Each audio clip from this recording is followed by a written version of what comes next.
Hi folks, welcome back to another episode of the Guitar Cast. This week I'm super excited because I have someone on that, if you're a musician, you will most definitely know him, Mr. Damian Keys.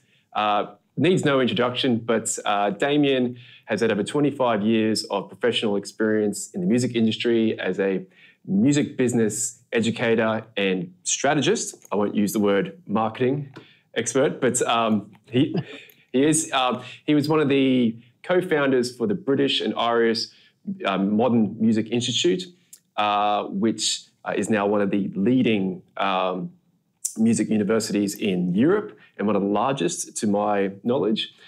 Damian founded DKMBA Music Academy for DIY artists back in 2016, and that has had over 15,000 members now. He's helped me an awful lot.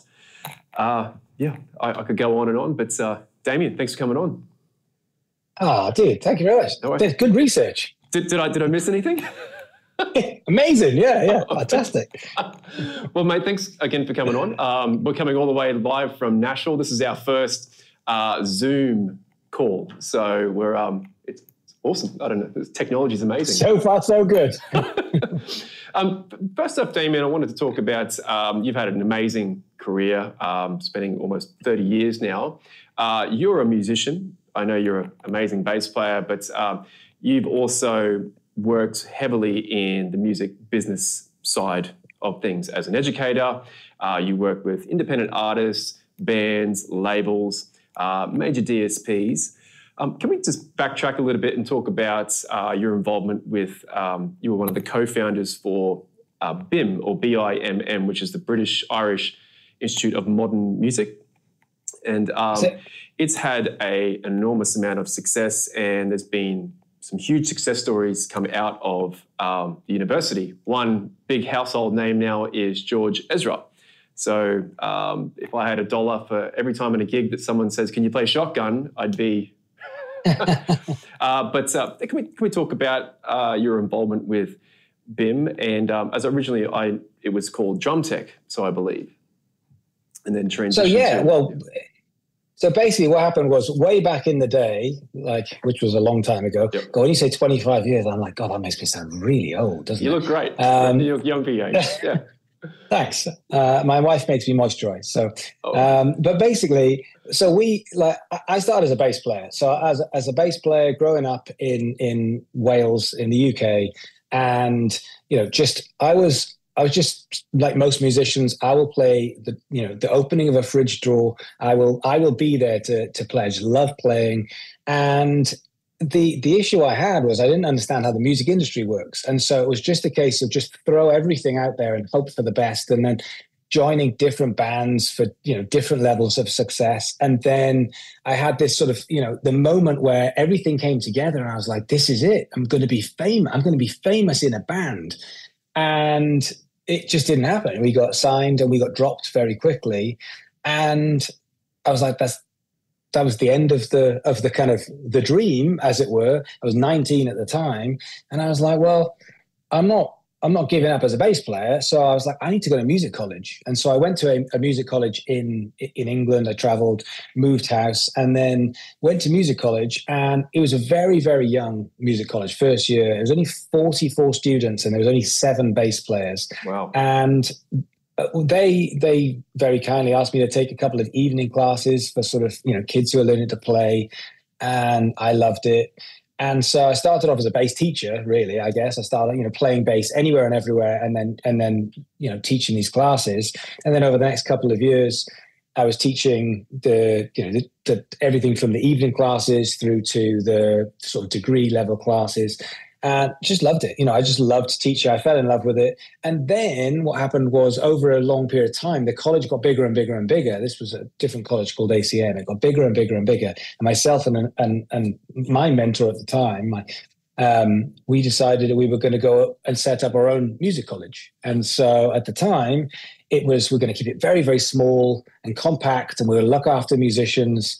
And as I guess, as is the case with lots of things that are successful, they grow out of control, and it got bigger and bigger and bigger. And So, we went to another city. We set up a music college with the idea of getting 300 students. And I think now it's got 9,000. I'm not involved with it. It's got like 9,000.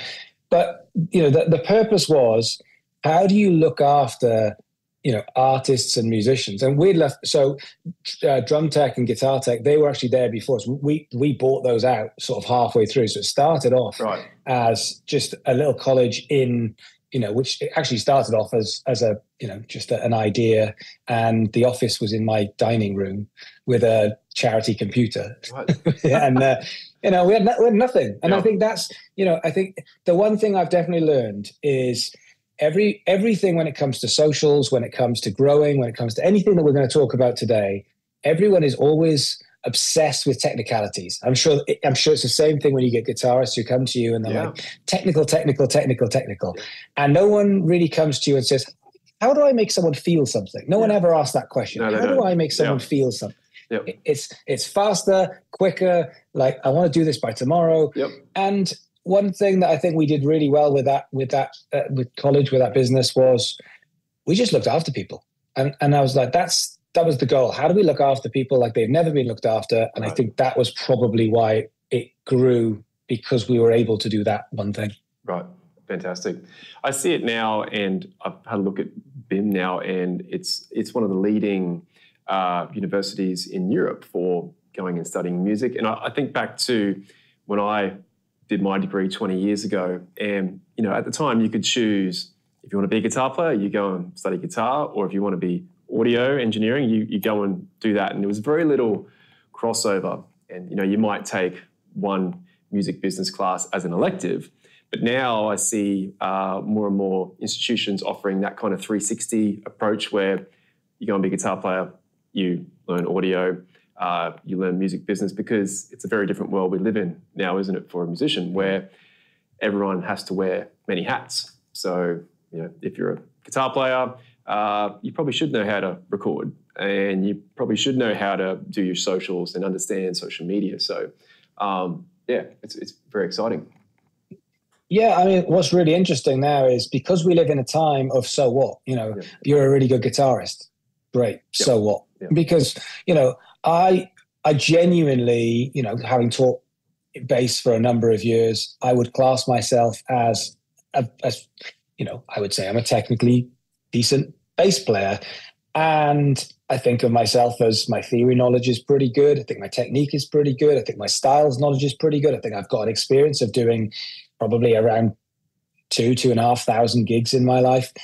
And then all of a sudden I'm on Instagram and I see an 8-year-old that can do things that I couldn't dream of. And I'm like, oh, I'm not very good. And I think, and I think to myself, that's the problem, is we never used to have, when I was growing up, that wasn't there. I'd look around at all my friends or the people in my city, and I'm like, I think I'm on a level. I think I'm getting better. And, now there's some 12-year-old in Brazil who's basically like, 8-finger tapping. And I'm like, yes. And all of that's come together. We see it. And so the fact that you can play, great, fantastic. What are you going to do with that? And so whether it's, where's the opportunity, where's, where does your passion lead you? And if anyone says, I just want to sit in my house and play guitar all day, right, you win. That's amazing. But if you say, no, I want to do something with my guitar, I want to see the world, I want to tour, I want to play on records, I want to have these experiences, then it's like, oh, okay, well, that isn't just sitting in your house doing whatever you want. And so therefore, so what? You play guitar. So now you are, whether you like it or not, you are a business. You are an entrepreneur. And so therefore, how you do your marketing, how you do your sales, it's horrible terms that in the music industry we don't really like to think about. But it is, because if someone comes to you and says, love that playing, I'd love you to play on my record, or I love that playing, love you to come on tour with me, you get those experiences. And so we are now a business that we are in control of every department. And I think, having come from, weirdly enough, if you'd have asked me even 10 years ago and said, oh, Damian's a businessman, I'd been like, I'm like, I am a musician, thank you very much. But now I'm like, I've kind of come, I've kind of come to terms with it, and I'm like, I guess I am. Sure. But you have departments. You have your finance department, you have your sales department, your marketing department, your HR department. Yeah. Same thing. It's just like you're just one person who has to do all of the things yourself. It's really difficult. Yes. Well, fast forwarding just on what you're touching on now, fast forwarding to 2016, where I believe it was 2016, you started the YouTube channel, and then from there launched the DKMBA Academy, which really focuses on helping and educating, I don't want to use the term DIY, but DIY artists. So because we're living in a time now where we do have the power and access to be able to self-promote, and if we do it well, we can monetize from the platforms that we have. So I was a member of your academy. I still am. I'm a lifetime member, and it's fantastic. I learned a lot, and I know it's helped a lot of other musicians here in Brisbane. I know a lot around town that will be thrilled to see you on the podcast. So can we talk about the inception of DKMBA Academy, and how it continually changes too, because social media all the time, whatever platform you're on, there's an update. 2 weeks ago, YouTube launched 3-minute reels, 3-minute shorts, sorry, and then all of a sudden there's a big hype around, oh my God, what do we do with 3-minute reels? And how has it changed over the last 8 years since DKMBA started? TikTok came out, how do you navigate through the ever-changing social media landscape? And what's really interesting here is not only has it changed, but it's changing now. Like, we are seeing another big shift. And, weirdly enough, now that I live in Nashville, I work with a lot of labels and some management companies and label artists. And it's really interesting because I've always found myself I'm not quite in the industry and I'm not quite just in education. I'm kind of in this weird in-between phase, which is, I guess, why the YouTube channel works, because I don't think of myself in the music industry a lot of the time. But now I live in Nashville, I'm forced to be in it, where I'm in these meetings with labels and stuff, and I'm seeing these shifts all the time. But I think what's really interesting is, when I started, I was probably like many other people who watched a Gary Vee video, Gary Vee, a marketer, and he was talking about personal brand. And I was like, that's what I need to do. Yep. And, made a couple of really horrible videos, no clue what I was doing whatsoever. But having spent at that point, probably, 15 odd years of my life in classrooms talking to people, I was like, that makes sense. And so I feel like I can teach. So therefore I wanted to, rather than sit in coffee shops one-to-one, I was like, well, why can't I do this on a bigger scale? And so, but what was really interesting was I came at this from the point of view as, I feel like I've spent enough time now understanding the music industry and helping artists. And then all of a sudden people were like, oh, you're the social media guy. And I was thinking, well, I'm not. Like, I'm definitely not the social media guy. But everyone's like, yeah, you're the social media guy. So I was like, okay, I lent into it because the music industry became fused with this online digital footprint. And it sort of just kept building, where the industry, like the traditional industry, kept eating itself up, and the digital industry was just, clearly growing. And what's been the same thing for the last sort of probably 10 years, but at least the last 8 years, is there's never been as much control. Like when I got signed, it was back in the day of CDs, yes. So you couldn't manufacture 100,000 CDs, and even if you could afford that, like you couldn't afford to actually get them manufactured, distributed, shipped off to all of the different music shops. Because how do you do? I mean, who does that? Yeah. And so it was a closed gate. It was like, you get signed, the labels will do the rest. Yep. And if it works, it works. If it doesn't, you get spat out. Yep. Whereas now you say, no, what's really good is I have the control. Now, when I say this, most people say, yeah, labels are bad. And it's like, no, labels are an option. In the same way as that's like saying banks are bad. Yep. And I'm like, some people would say they are because, there's people within the banks that do a bad job, but we kind of need banks. We kind of sometimes need labels, not always. Yep. But I think where we are right now is we have all the control. The problem is, so does everybody else. Right. And so it's a great leveler. And now it's like, I have all of the control to have everything I need, with more AI stuff coming out, with systems and processes and education. I can learn the whole thing. I can be my own business. The problem now is almost the other way around, which is I have so much control. What do I do? If I walk into a restaurant and they say, what do you want? And you say, it's an Italian restaurant. I'll have a pizza, please. They go, great, we can do pizzas. That's our specialty. Whereas if you walk into that same restaurant and they say, you can have anything in the entire world, just name it, all of a sudden you're like, oh, I fancy a little bit of this and a bit of that and a bit of this and a bit of that. It's really difficult. Yep. And so now you're in this position of like, what do you do? If you can do anything to grow, what does anything mean? And so it's a really good problem to have. But the issue we've got is there's too many people throwing stuff at the wall, hoping that it sticks, and it's the wrong strategy for them. Yes. And just touching on that then, because I hear, I talk to some musicians, and it's always a conflicting narrative. The music industry is in the worst place it's ever been, music's dead. But if I think back to 2005, 2010, if you were an independent artist, there's always been independent artists. So in Australia, one of the most successful independent artists is probably John Butler Trio. He's self-funded, great musician.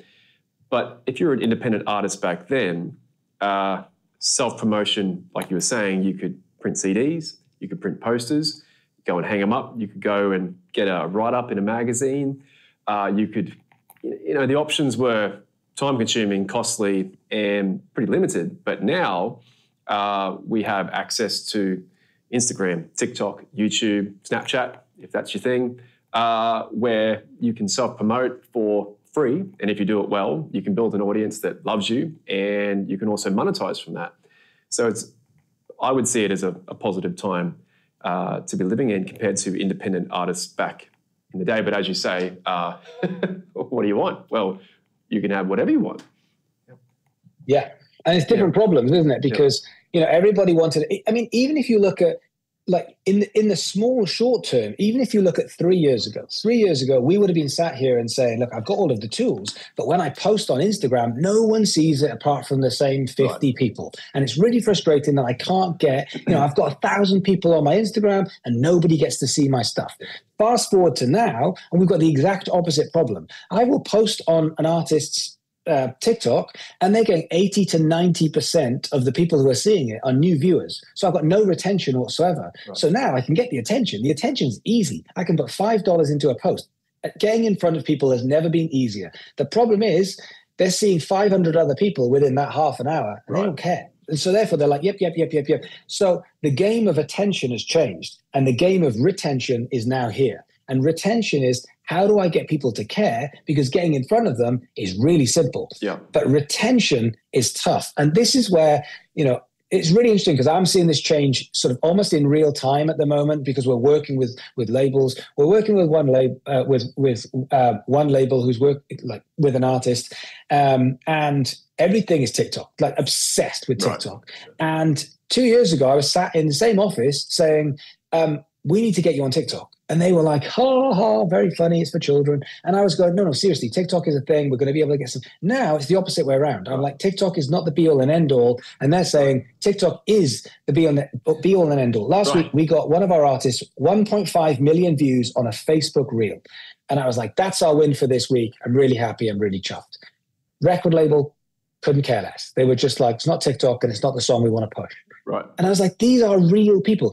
Can you imagine if you tried to put 1.5 million people into a stadium? That's like 20 stadiums of people, and they don't care. Yeah. And so this idea of like these numbers that are going on the screen, we've all become spoiled. It's like, oh, I only got 5,000 views. And it's like, and people have this idea of like, and I say to myself, 200 view prison. Oh, I'm still in 200 view prison. Can you imagine if the 200 view prison was you at a gig and there was only 200 people who came to see you? That'd be amazing. You're like, a great gig. Yeah. But we're like, 200 view prison. Yeah. And, you say, well, what do you want? And they're like, well, I want at least 1,000. Ideally, I want to get up to 10,000 views. Yeah. I'm like, you're only walking down the street for 15 seconds and you want 10,000 people to see you. It's like we've become spoiled by this number. And so our game now is retention. How do we get people to care about us and come back for more? Right. So on that, I've noticed some of your recent videos were talking about songwriting now is very difficult. So Spotify, the income from Spotify, 90% of it goes to the top 1% of artists. So songwriters wanting to do well on Spotify are thinking about, well, I can't have a 20-second intro of, rustling bushes. I've got to get to the point. I've got to make sure I get my listener hooked. As you're saying, also, like, how do you keep your audience retained, or audience retention? So, what are the challenges you're seeing with artists in songwriting? Are they compromising on artistry for the possibility of being more commercially successful? I think it's evolving, and I think artists, but what's really interesting is we look back at golden times now that at the time were seen as disasters for the music industry. Yeah. There's so many golden times that we look back at. If you go way, not that I want to be a history lesson, you go way back to the beginning of recorded music, and there was this huge uproar that music should be an expression of that moment, and it should sound different every single time. And the idea of recording it and having one version of something is blasphemy towards music. Now you think that's silly. It's really silly. Then after that, radio came along, and they said, look, in order to get on the radio, you have to bring your lyrics in a bit faster. So there's this 3-minute song. And everyone went, oh, that's terrible. I don't want to make 3-minute songs. And then CDs came along because vinyl was 44 minutes and CDs were, 73 or whatever it was minutes. So you had an extra half an hour to play with. And so songs became longer, more, 12 songs on an album became a double album. Like, these things change all of the time. Yeah. And evolving towards the attention is a smart thing for artists to do. And if it makes sense, not that it does, but if it makes sense to start with a chorus, because that's the way that we now discover music, then that's just smart for artists. I do believe that we are at a time where some of the most creative music is coming out. Now, it might not be in the same way as earlier on I said about there's now an 8-year-old bass player in Brazil who can play better than I can. Well, 20 years ago, there was an 8-year-old bass player who could play better than I was. I just wasn't aware of them. Yeah. And now they're thrust in my face. And so it's the same thing with music. 100,000 songs get released every day. Yeah, I guess. But at the same point, not in the same genre, not in the same level, So we have to stop thinking of the negatives, and we have to start thinking, what am I in control of? Now, what I am in control of is, how do I make something that people are going to be proud of and that I'm proud of? How do I get it out there? How do I harness the power to be able, and without sounding crass, to be able to build this, to monetize it? And by monetizing, I don't just mean financially, I mean opportunities as well. Yeah. Every strategy depends on that artist. So, for example, I was actually talking to an artist this morning, and I said to them, take me through the recording process. And she said, the track that I just finished cost me $15,000. Wow. Yes. And I was like, oh, okay. So instantly I'm like, okay, Spotify as an income revenue is going to be difficult if you have to make 20, 30, 40 tracks at $15,000. Yeah. Whereas if I'd asked her and she said, I'm a producer, it cost me $200, I'd be like, that's a good strategy. We can now use Spotify as a money-making, opportunity-building platform. Whereas if she says, I just want to go and tour the world, I'm like, okay, we have to build towards a live show, or we have to build towards a merch thing, or this idea that the music should pay for itself. The music's never paid for itself. Like this idea that, unfortunately, anyone who's been signed understands, and anyone who hasn't usually doesn't. But when you get signed to a major label, even now in 2024 or in 1985 or in 1996, you're not getting any money. Like, you get more money now than you did then. I just worked with an artist who just signed a $500,000 record deal, and at least they just kind of said to him, here's the money. They also said to him, it's coming out of your pocket, you're paying for everything, but at least they gave him the money. Sure. And so, whereas back in the day, it would be, you're going to sign $1 million record deal. And you're like, wow, you don't get a penny of that. You're not getting any of that money. It's going towards the records, it's going distribution, manufacturing, the marketing, the promotion. And then what happens is, you turn up to your signing party and there's 15 people from the label. And you're like, who are all these people that have come to celebrate with me? Those people are getting paid, and they're probably on double or triple time. And every bottle of champagne that they're ordering is on your bill. Yes. So that's part of that $1 million. Yeah. And so when you go, do you know what? Yeah, I would like to do a collab with that artist, Shabuzi. And they just go, yeah, we can do that. Whack another 250 grand on the bill. Not paying that back. So people are like, back in the day, you used to make money. No, you didn't. Not from the music itself, you didn't. Right. No differently you are now. Whereas now, if you own the masters and you are smart and you can do promotion, you can make a lot of money from streaming. This idea that streaming doesn't make money, streaming can make a lot of money except you have to be the business. You have to own the masters and be in control. Yes. But, we've got one artist that got to the point where he was probably getting somewhere between 100 and 120,000 spins off one song on Spotify, let alone all of the other DSPs and everything else, just on Spotify alone.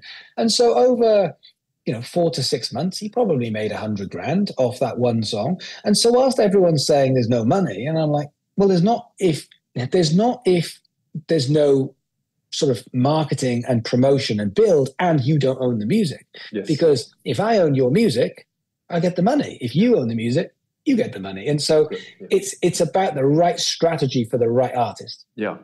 So on that, the broad strokes to get thrown around with Spotify is bad, Daniel Ek, bad person.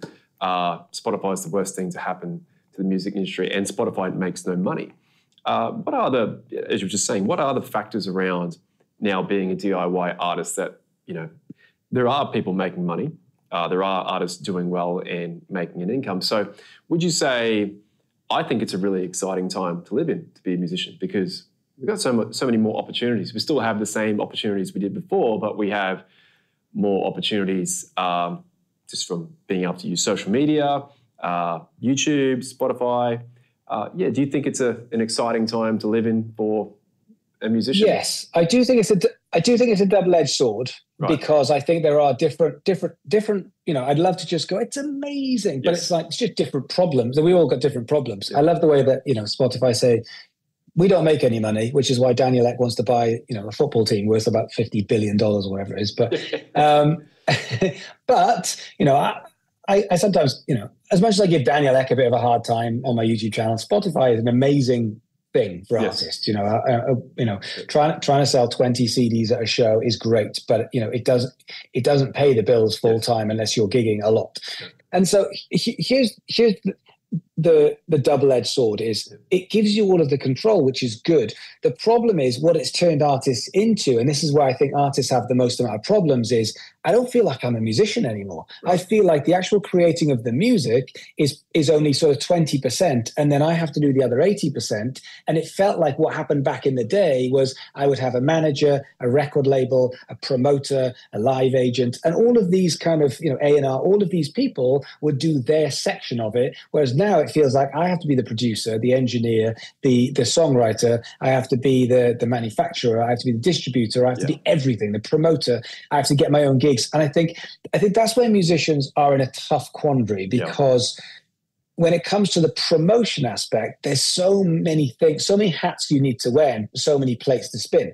So from a technicalities point of view, Instagram, TikTok, Facebook, YouTube, Spotify, etc., are incredible tools. But to become an amazing guitarist is tough enough. To become an amazing producer is tough enough. To become an amazing marketer is tough enough. And now what's happening is they're saying all of them, by the way, and all of them now. And I think that's where it's unfair on artists, because there's so much expected on them, and because numbers are thrown around, like millions of numbers are thrown around in order to get numbers. So, for example, I'm guilty of it on my YouTube, where I have to go, Joe Rogan's just signed a 50 million deal to Spotify. Yeah. It's like I've got to try and get people to click into the video, and so therefore, if I made a realistic video, which is, hey, here's how you can get 1,000 views on TikTok today, that is, for a lot of artists, an amazing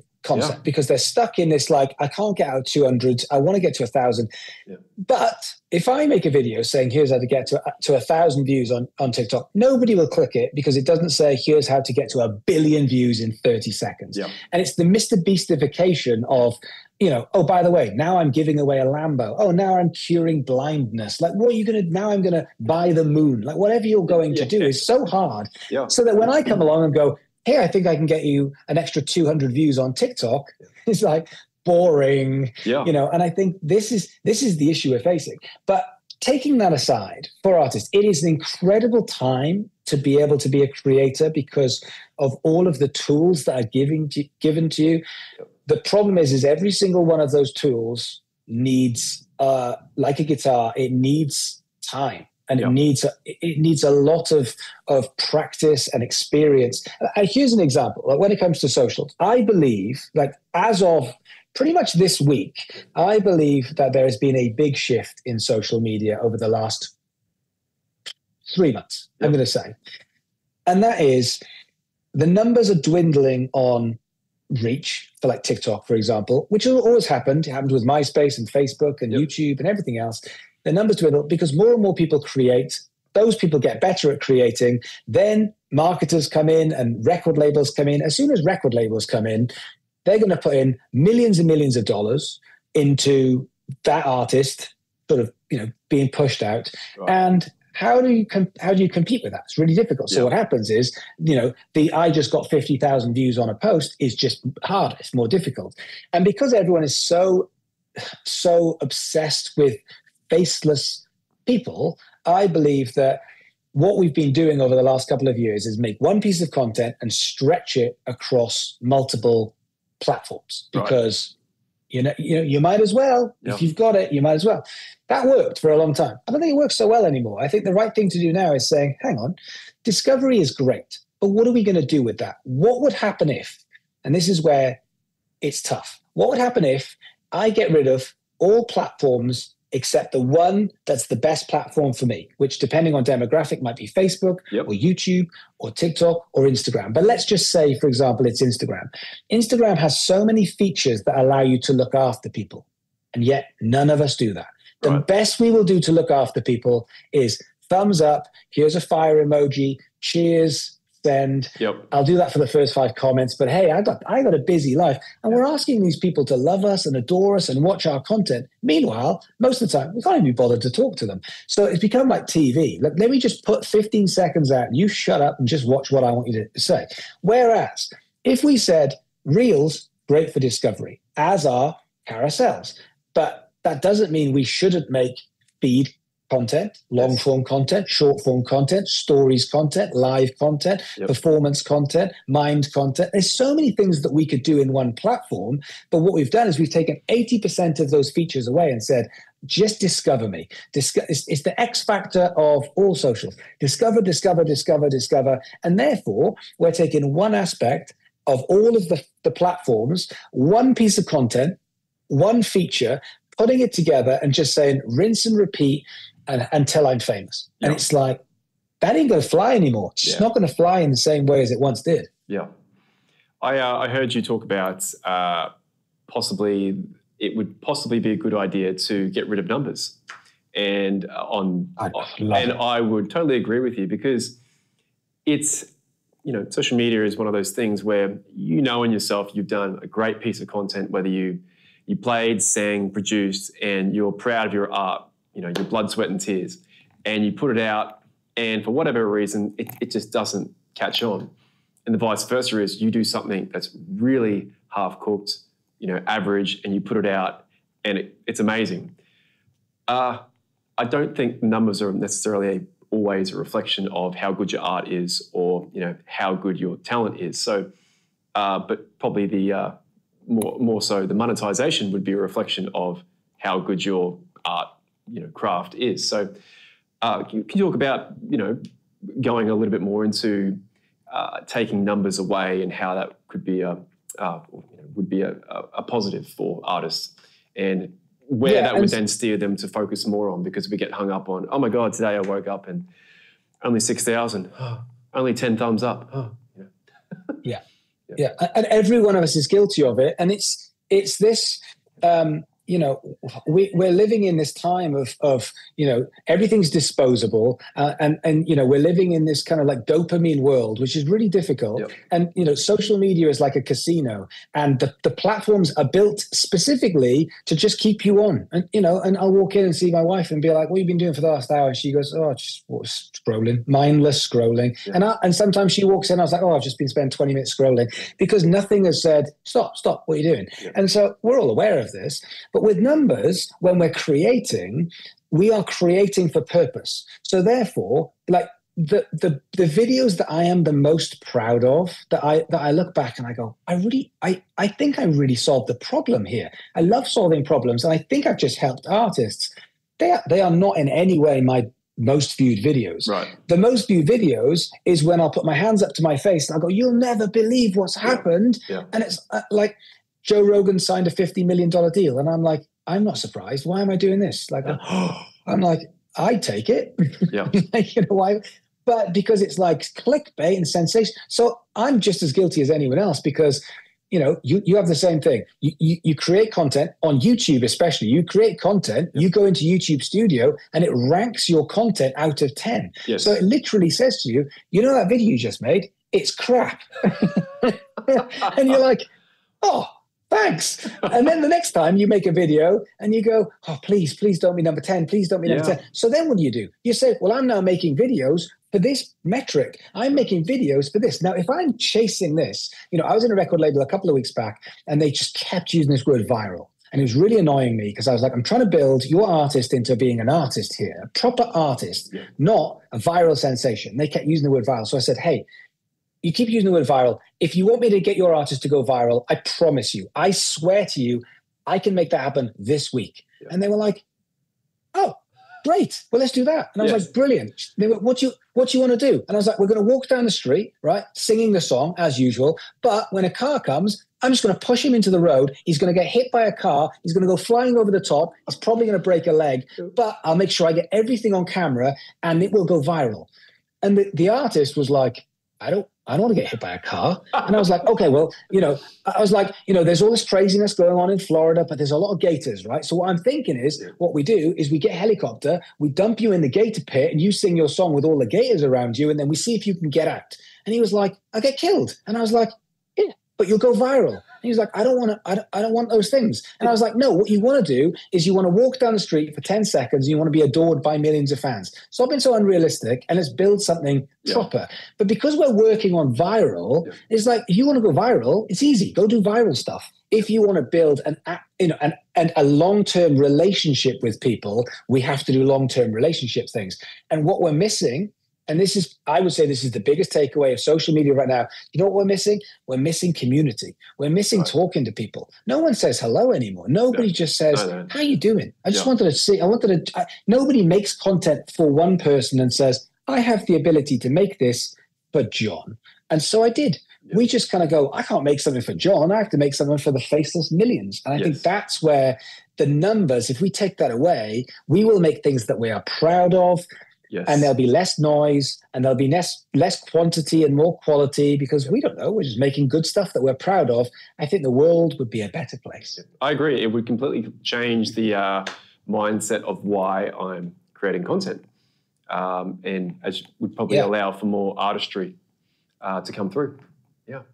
So, mate, on that, AI, contentious topic, AI and TikTok. What do you see the future is for music with the advent of AI? Is relatively young, I would say, but we already see what it's doing. It can, you can go in and say, I want a song that sounds like Britney, and it's about yellow cars and pizza boxes, and it will give you a song back, and it sounds pretty damn good. Are you facing issues at the moment, or is there any concern from labels regarding AI and how it would possibly affect the future for the music industry? I'm both excited and, I'm truly terrified because I don't, I think a lot of the times when it comes to social media, I know that I'm supposed to have answers and a lot of the time I don't. I'm just looking at what's happening in front of me and just saying, oh, here's a workaround until we can figure it out. And sometimes the workaround becomes the thing. And sometimes it's just like our job is to break through the noise. And when labels turn right, we turn left and try and innovate. AI is one of those things where I'm like, I don't know what's going to happen, but I'm quite scared of when someone sends me a song and it's really good. The other day I was shooting with an artist. They went, oh, check out this song. And they played it. And I was like, this is an absolute banger. This one's really, really good. And he went, yeah, I haven't put my vocals on it. This is just AI me. Yeah, right. I was like, I was like, what do you mean it's AI you? He's like, I wasn't even in the studio, but I wasn't even there. That scares me too. It really does. And that's my concern. Some people say, oh, it's a great tool for being a producer and there's some exciting things, but I completely agree that it scares me when, you give that technology another 5 years. when you compare to, say, just audio plugins. The plugins that you use in Pro Tools back in 2010 compared to 2016, compared to 2022, it's night and day. So, yeah, where is it going to go? Yeah. I mean, I think it's going to be an amazing tool for us for the next few years. So it'll help us. How many times a day do you use ChatGPT? I mean, I use it until it tells me that I can't use it anymore for a few hours. I use it all the time. Because Google was amazing. I used the same thing when Google popped up. I was like, oh, this is great. Now ChatGPT is even more work for me. And what I can do is, I don't have to go into spelling or grammar. I can just be like, can you just phrase this in a better way for me, please? Because I'm a bit of an idiot. And it just goes, yeah, here you go. And it's instant. So it's incredible. I think this is another reason why your personal brand is more important. And right now you do need to be getting out there and just getting the face, because if you can get in pre-AI, then you'll be fine post-AI, because everyone will go, I know you, I know who you are. And AI can help you. And I think that will be a bonus, because if you think about, in socials, for example, how many people go, yeah, but Coldplay don't do socials. And I'm like, Coldplay got signed in about 1999. It's 2024. That was like 25 years ago. Yeah. Anybody who was signed, pre-TikTok and pre-Instagram, of course they're not walking down the street saying, I think I just wrote the song of the summer. But the thing is, they've also got a massive budget when it comes to the record label, and everyone knows who they are, so they have context. If you're trying to break into it, you are in a post-social media sort of micro-content era. And so unfortunately, it isn't Nirvana. It isn't as rock and roll, but at the same point, it absolutely works. Not to say it's the be-all and end-all, but it works. Yes. Now, I think with AI, it's the same thing. Our job over the next couple of years is, I just need to be, running fast enough so that when AI comes along, I can help it build my brand as opposed to I don't have a brand. Right. And on that, I do hear a lot of musicians say, they're trying to, better their careers, be more successful in whatever they're doing. But no, I don't like social media. I'm a purist. It's not my thing.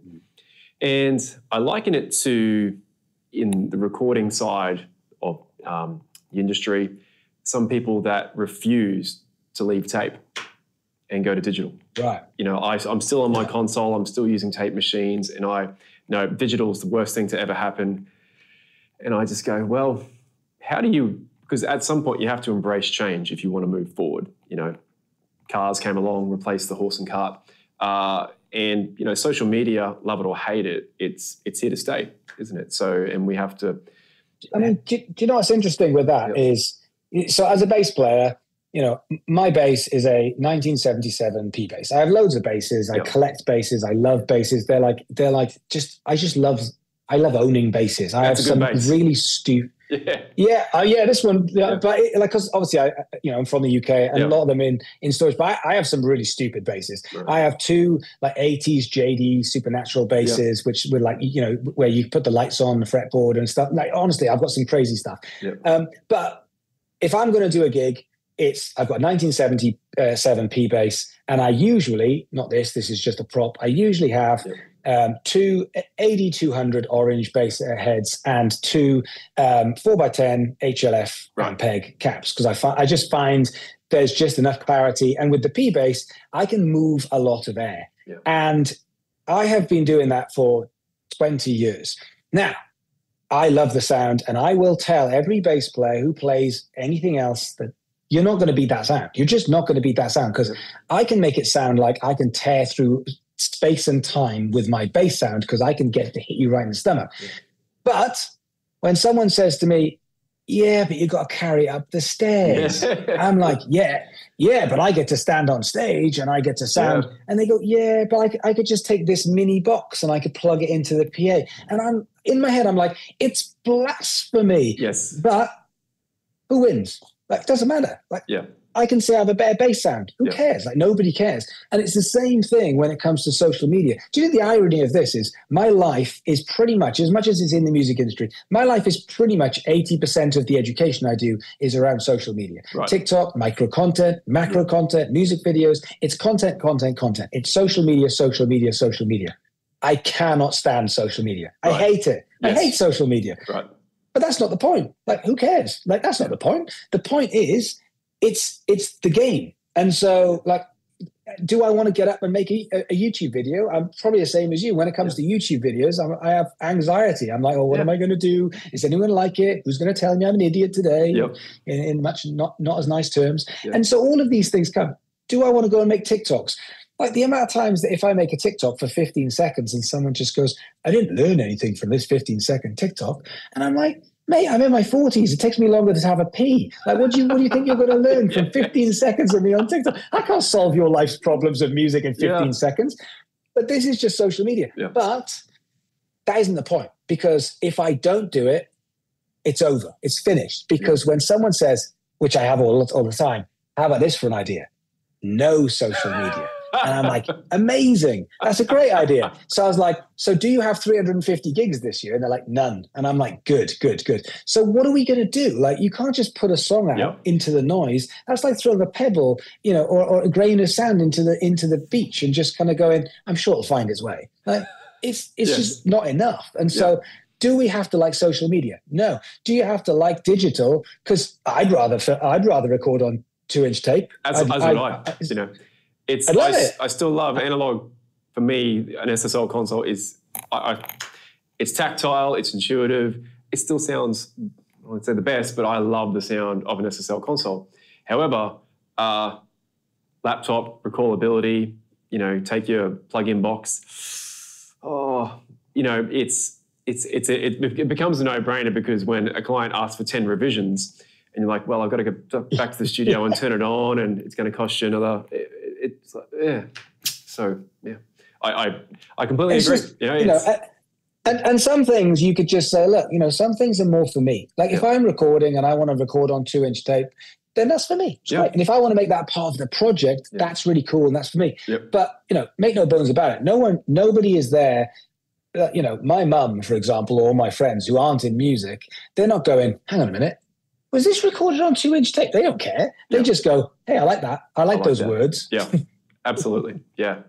Mate, can we talk a little bit about your new agency that started this year, I believe, in March? Can we talk a bit? So you're helping now, select artists, actually, and it's been really successful. You've got, I forgot the figure, but one of the artists there had a huge amount of views, and that translated over into Spotify. So how is this agency, what's the future for this agency, and how can we reach out to possibly or any people watching, how could they reach out to possibly, work with you?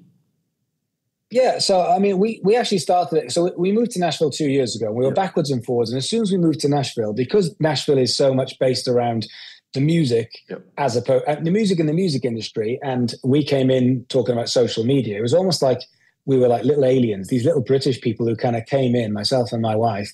I sound like, to these people who are in the south of America, I sound like some kind of James Bond bad guy, and I'm talking about TikTok, and they're like, this guy's weird.